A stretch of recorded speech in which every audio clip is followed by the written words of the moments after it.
నమస్తే అన్న. మీ పేరు? నా పేరు మొహమ్మద్ గౌస్. కాంగ్రెస్ పార్టీ సీనియర్ లీడర్ని నేను.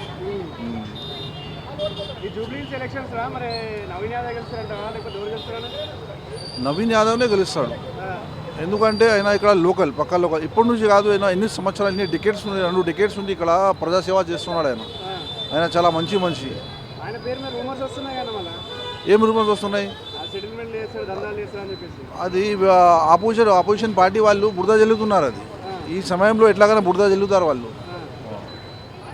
అదే ఇప్పుడు ఈ మామూలుగా అందరికీ ఇప్పుడు లోన్లు ఇస్తారు అదే అని చెప్పేసి సెటిల్మెంట్ దండాలు చేస్తారు అని చెప్పేసి టాక్ వచ్చింది. అది టాక్ వస్తుంది కానీ బురద జల్లుతున్నారు ఆపోజిషన్ పార్టీ. దాని గురించి ఏం లేదు, అది అసలు ఏం లేదు. ఆయన చాలా మంచి వ్యక్తి. ఆయన నేను ఒక మైనారిటీ అయ్యి ఒక బీసీ క్యాండిడేట్ హిందూ క్యాండిడేట్ని నేను తారీఫ్ చేస్తున్నాను అంటే అర్థం చేసుకోవాలి మీరు ఆయన గురించి.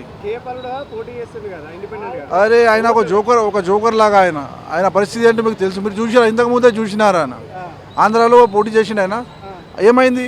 ఒక జోకర్ లాగా మిగిలిపోయినాడు ఆయన. ఇంకేం లేదు, అది ఒక జోకర్ లాగా మిగిలిపోయినాడు ఆయన.